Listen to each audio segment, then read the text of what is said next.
बिस्मिल्लाहिर्रहमानिर्रहीम। अस्सलामु अलैकुम डियर स्टूडेंट्स। आज हम ट्रिग्नोमेट्री के सिलसिलों को आगे बढ़ाते हैं और आज हमारा टॉपिक है ट्रिग्नोमेट्रिक रेशोस। ट्रिग्नोमेट्रिक रेशोस को समझने के लिए हम पहले कंसिडर करते हैं एक राइट एंगल ट्रायंगल। पिछले लेक्चर में आप लोग पढ़ चुके हो कि राइट एंगल ट्रायंगल से क्या मुराद है। कंसिडर करते हैं एक ट्रायंगल ए बी सी। यहाँ पर एंगल बी जो है वो राइट एंगल है, मतलब 90 डिग्री का है। तो हम किसी एक एंगल को कंसिडर करते हैं। फर्ज करें हमने एंगल ए को कंसिडर किया, इसको हमने बोला थीटा। ए के सामने जो साइड है उसको हमने नाम दिया छोटे ए का, बी के सामने जो साइड है उसको हमने नाम दिया स्मॉल बी का, और सी के सामने जो साइड है उसको हमने नाम दिया छोटे सी का। तो आपको मैंने नेमिंग सिखाई थी कि राइट एंगल ट्रायंगल के अंदर हम नाम किस तरह देंगे। एंगल के सामने जो साइड होगी तो उसको हम कहते हैं परपेंडिकुलर। 90 डिग्री के सामने जो साइड होती है उसको हम कहते हैं हाइपोटेनस, और जो थीटा के साथ वाली साइड होती है उसको हम कहते हैं बेस। तो ट्रिग्नोमेट्रिक रेशोस से मुराद है इन ट्रायंगल के साइड का रेशो। रेशो से मुराद डिवाइड होता है। तो बिल फर्ज अगर हम साइड ए को डिवाइड करें साइड सी से, तो इस रेशो का अपना मखसूस फंक्शन, अपना एक मखसूस नाम होगा। इसी तरीके से जब हम साइड बी को डिवाइड करेंगे साइड सी से, तो इसको हमने कोई नाम दिया होगा, एक ट्रिग्नोमेट्रिक रेशो से इसको हम जाहिर करेंगे। इसी तरीके से अगर हम एंगल साइड बी को साइड ए से डिवाइड करेंगे तो इस रेशो का भी एक स्पेसिफिक नाम होगा। तो इस तरीके से टोटल 6 ट्रिग्नोमेट्रिक रेशोज होते हैं। टोटल कितने होते हैं? 6 ट्रिग्नोमेट्रिक रेशोज होते हैं, क्योंकि 3 साइड है। पहले इसको इससे डिवाइड करेंगे तो एक रेशो, फिर इसको इससे डिवाइड करेंगे तो दूसरी रेशो। सी को ए से डिवाइड करेंगे तो तीसरी रेशो, और ए को सी से डिवाइड करेंगे तो चौथी रेशो। फिर ए को बी से डिवाइड करेंगे तो 5वीं रेशो, और बी को ए से डिवाइड करेंगे तो 6ठी रेशो। रेशोस के नाम क्या है पहले हम वो पढ़ते हैं। एक रेशो कहलाता है साइन थीटा, एक कहलाती है कोस थीटा, एक कहलाती है टेन थीटा। 3 ये हो गए। मजीद है कोसेक थीटा, फिर एक है सेक थीटा, और एक है कोट थीटा। तो टोटल हमारे पास 6 ट्रिग्नोमेट्रिक रेशोज है। Sine theta, cos theta, tan theta, cosec theta, sec theta और कोट थीटा। सबसे पहले आपने इनके आपस में रिलेशन पढ़ने हैं कि इनका आपस में रिलेशन क्या है, इनको हम किस तरह से कंपेयर कर सकते हैं। तो साइन थीटा जो होगा, साइन थीटा वो रेसिप्रोकल होगा कोसेक थीटा का। कोसेक थीटा की कीमत को पलटेंगे तो साइन थीटा की कीमत आएगी, और साइन थीटा की कीमत को पलटेंगे तो कोसेक थीटा की कीमत आएगी। ये बात आपने जहन में रखनी है। इसी तरीके से सेक थीटा का रेसिप्रोकल लेंगे तो कोस थीटा आएगा, और कोस थीटा का रेसिप्रोकल लेंगे तो सेक थीटा आएगा। नंबर 3 टेन थीटा जो है ये रेसिप्रोकल है कोट थीटा की। कोट थीटा की कीमत को पलटेंगे तो हमारे पास टेन थीटा आएगा, और टेन थीटा की कीमत को जब पलटेंगे तो हमारे पास कोट थीटा आएगा। ये आप याद कर लें। साइन का रेसिप्रोकल कोसेक, कोस का रेसिप्रोकल सेक, और टेन का रेसिप्रोकल कोट।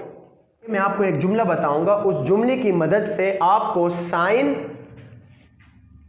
कोस और टेन के फार्मूले याद हो जाएंगे। जबकि उन्हीं फार्मूलों को हम पलट देंगे तो बाकी 3 के फार्मूले भी आ जाएंगे। तो इस तरीके से आपको 6 के 6 रेशोस के फार्मूले याद हो जाएंगे। जुमला आपने क्या याद करना है वो देख लो। जुमला आपने ये याद करना है, some people have curly brown hair till painted black. ये जुमला आपने याद करना है। अब ये जुमला याद करने का मकसद क्या है? तो इस जुमले के जरिए आप साइन थीटा, कोस थीटा और टेन थीटा के फार्मूले याद कर सकते हो। कैसे? मिसाल के तौर पर पहला जुमला है, पहला वर्ड है some. Some, S stand for sine theta. People P stand for perpendicular, have H stand for hypotenuse. तो लिहाजा साइन थीटा का फार्मूला आएगा परपेंडिकुलर अपॉन हाइपोटेनस, कि जब आप परपेंडिकुलर को डिवाइड करेंगे हाइपोटेनस से तो इस रेशो को हम बोलेंगे साइन थीटा। अब जब आपने साइन थीटा का सीख लिया, साइन थीटा का रेसिप्रोकल कौन है? Cosec theta. तो कोसेक थीटा का आपको याद करने की जरूरत नहीं है, बल्कि जब आपसे कोसेक थीटा का फार्मूला पूछा जाएगा तो आप साइन थीटा का फार्मूला जहन में लाकर उसको पलट देना। बिलफर्ज आपसे पूछा जाता है कि कोसेक थीटा का फार्मूला क्या होगा, कोसेक थीटा का फार्मूला क्या होगा, तो आप कोसेक थीटा का डायरेक्ट आंसर ना करें, आपने जहन में लेकर आए sine theta, some people have, perpendicular ऊपर हाइपोटेनस नीचे, तो लिहाजा कोसेक थीटा का फार्मूला बनेगा हाइपोटेनस ऊपर और परपेंडिकुलर नीचे, हाइपोटेनस डिवाइड बाय परपेंडिकुलर। तो ये फार्मूला हम लिख देंगे हाइपोटेनस अपॉन परपेंडिकुलर। इसी तरीके से फिर हम बात करते हैं कोस थीटा की। कोस थीटा का फार्मूला आपको जुमले से याद हो जाएगा, curly brown hair, curly C stand for cos theta, brown B stand for base and hair H stand for hypotenuse, कि जब आप बेस को डिवाइड करते हो हाइपोटेनस से तो जवाब आता है कोस थीटा, और थीटा यहां पर इस एंगल को शो कर रहे हैं। अब कोस थीटा का तो हमें याद हो गया, सेक थीटा का कैसे बताएंगे, तो कोस थीटा का फार्मूला जहन में लाकर उसी को पलट देंगे तो फार्मूला बन जाएगा सेक थीटा का। तो लिहाजा सेक थीटा बराबर आ जाएगा, क्योंकि cos theta curly brown hair base upon hypotenuse था, तो ये होगा हाइपोटेनस अपॉन बेस, तो यहां लिखेंगे हाइपोटेनस अपॉन बेस। तो देखिए 4 ट्रिग्नोमेट्रिक रेशोज हमने याद कर लिए। अब आखिरी 2 बचे हुए, एक टेन थीटा और एक कोट थीटा। कोट थीटा का हम डायरेक्ट याद नहीं करेंगे, पहले टेन थीटा का याद करेंगे, उसी को पलट कर कोट थीटा का बना देंगे। मिसाल टेन थीटा का फार्मूला क्या होगा, तो हम जानते हैं till painted black, T stand for tan theta, तो यहां लिखा tan theta. Till painted black तो ऊपर आएगा P, painted P perpendicular, black base तो नीचे क्या आएगा बेस, तो टेन थीटा का फार्मूला बनेगा परपेंडिकुलर अपॉन बेस, कि जब आप परपेंडिकुलर को डिवाइड करेंगे बेस से तो आ जाएगा टेन थीटा। अब कोट थीटा का आपको याद करने की जरूरत नहीं है, टेन थीटा का आपको याद है, उसी को पलटो तो बन जाएगा कोट थीटा। तो लिहाजा अगर मैं कोट थीटा का फार्मूला लिखूं तो टेन का था perpendicular upon base, till painted black, तो ये ब्लैक पेंटेड हो जाएगा, बेस ऊपर आएगा और परपेंडिकुलर नीचे आएगा। तो इस तरीके से आपने 6 ट्रिग्नोमेट्रिक रेशोज के फार्मूले याद कर लिए। आपने सिर्फ पहले नाम याद रखने, साइन कोस टेन, साइन का उलट रेसिप्रोकल कौन है, कोसेक। याद करने का तरीका यह है, साइन ये किससे शो हो रहा है, एस से, इसका रेसिप्रोकल सी से स्टार्ट हो रहे हैं, कोसेक। फिर इसी तरीके से कोस जो है वो सी से स्टार्ट हो रहे हैं, तो इसका रेसिप्रोकल कौन है, एस है, और टेन का कोट है। तो ये आपने जोड़े याद रखने हैं कि साइन का उलट जो है वो कोसेक है, कोस का उलट सेक है और टेन का उलट कोट है। जबकि शुरू के 3 जो थे साइन कोस और टेन, उसके फार्मूले आप इस जुमले के थ्रू याद रखेंगे, बाकी 3 के फार्मूले आप उन्हीं को पलट कर जवाब देंगे। बिलफर्ज हम समरी कर लेते हैं, साइन थीटा का फार्मूला क्या है, फौरन से जहन में लेकर आओ, सम प्यूपल हैव, तो साइन थीटा का फार्मूला होगा perpendicular divide by hypotenuse. Check करें।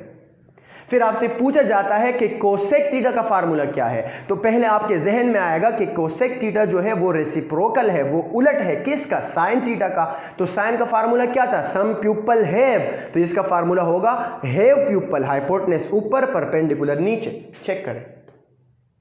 फिर इसी तरीके से कोस थीटा का फार्मूला, तो करली ब्राउन हेयर, कोस थीटा का फार्मूला होता है बेस अपॉन हाइपोटेनस, करली ब्राउन हेयर।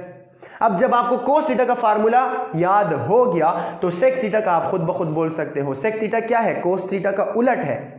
तो कोस थीटा क्या था, करली ब्राउन हेयर, तो ये होगा हेयर ब्राउन, एच ऊपर आएगा और बी नीचे आएगा, हाइपोटेनस ऊपर और बेस नीचे। फिर इसी तरीके से टेन थीटा का formula, till painted black, perpendicular ऊपर और बेस नीचे। यहां देखिए, मैं बोर्ड की तरफ देख ही नहीं रहा। टेन के बाद कोट थीटा, चूंकि कोट थीटा जो है वो टेन का उलट है, तो आप टेन थीटा का फार्मूला जहन में लेकर आओ, उसको पलट दो। टेल पेंटेड ब्लैक, तो कोट थीटा का फार्मूला होगा ब्लैक पेंटेड, बेस ऊपर और परपेंडिकुलर नीचे। तो इस तरीके से आप 6 के 6 ट्रिग्नोमेट्रिक रेशो सिर्फ और सिर्फ 10 मिनट के अंदर अंदर हमेशा हमेशा के लिए याद कर सकते हो। तो आज के लिए इतना काफ़ी है। इंशाल्लाह मज़ीद क्लास जो है वो हम आगे वीडियो में कंटिन्यू करेंगे।